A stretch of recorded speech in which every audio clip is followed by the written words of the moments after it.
Winter winners with Gibbo and Curly. We're going to have a look at the best bets on the card for the big Group 1 day, the Kingsford Smith Cup and the Queensland Oaks. Welcome along, Gibbo. Hello, mate. How have you been?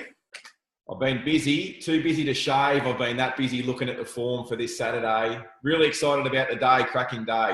Good race. It's been great racing so far, but I reckon this is probably the most even day. It's a great day's racing, but there is the odds-on pop in the Grand Prix Dark Dream. Away from that, I think it's a very even sort of day. So if you can find a couple of winners, you should be well in front. Well, that's what you're here for. Can you steer us in the right direction? Oh, you want me to kick? I'll kick off, eh? Race 3, number 3, Kawaya for the Weir Camp. Just think he's a highly progressive and promising sort of stayer. Forgiving the Warrnambool run. Did see a report he might have been lame, but the track was wet that day. I'm just going on the run before that, where he's extremely unlucky at Caulfield. He's won a Coonji. He's run second. I think it was to Kewie in a Bendigo Cup. Look, he's one that I think if he brings his best, D Lane Gate 1, I think the $6 could be well overs. Again, that's an each-way quote. I'll be backing him straight. I think he's the only horse in that race that might be able to blow them away. I thought that DK Weir wouldn't have brought him up here if he wasn't right. I did see that he was in the stewards report for being a bit lame after that run at Warrnambool, so he wouldn't be here if he wasn't right. Yeah, that's good enough for me. I think he looks the winner there. Look, I've got time for Zedanza especially. She's a ripping mare. You'd love to own her. She could win over any trip, but I think he was highly promising, so he'll do me, mate. Right, I've got one in race 5, Graph. Look, I think this is a pretty open race, and I'm not 100% sold on the form that we've seen exposed in Queensland through, horses like Susain and Lean Mean Machine, Cesar.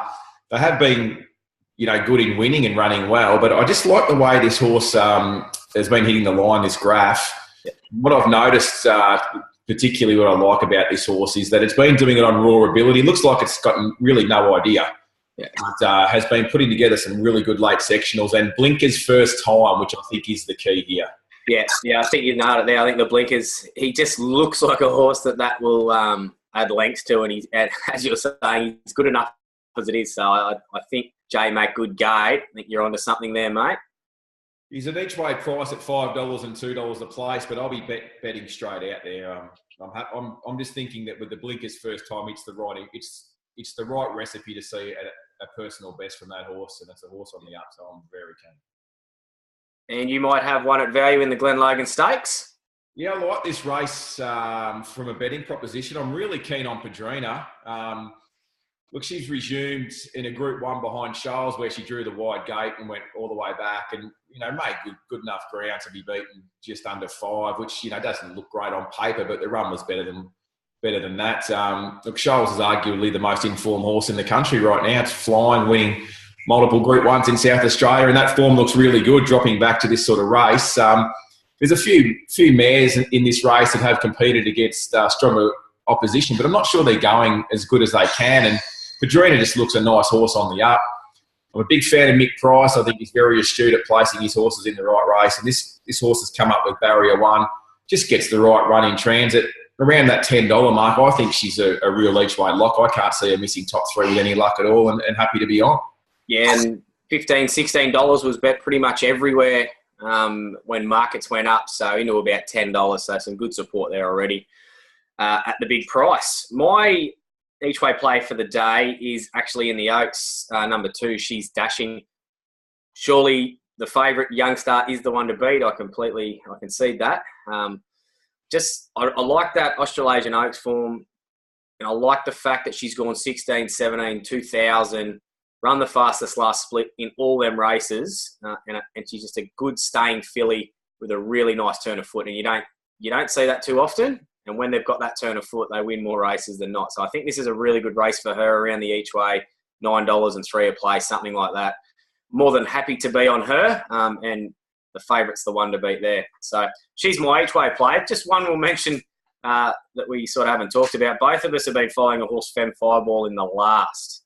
So we won't go without just mentioning that around the $34 mark, Femme Fireball might be worth something late in the day. At least throw in your quaddies. I've had a little nibble there. I've had something small to win and triple the place. Blinker's first time as well, and a soft draw for that horse. I can see her sort of maybe 3 back the fence, getting the right run at the right time, and hopefully getting her chance in the straight. It's going very well. In the Group 1, got to mention the Group 1. We've mentioned the Oaks. La Romaine for me, and obviously good luck to you with Care to Think. I'm with La Romaine, 3-time Group 1 winner, right gate, right map for it. It'll be hitting the front with impending charging late at it, but La Romaine for me. Yeah, no, I agree. I won't be tipping in the race. I'm just cheering my bloke on. So let's just cross the fingers for the first 100. He'll get in. If he does get some cover, well, look out. There's a chance. Could be scenes. And you'll be standing out like a sore thumb on track if he does win. I've got no doubt about that. Exactly. Look forward to catching up with you Saturday. We'll do a little bit of work between now and then, and we'll have a race day update on Saturday morning from Doomben. Live at the track. Good luck, punters. Talk soon, mate. See you, mate.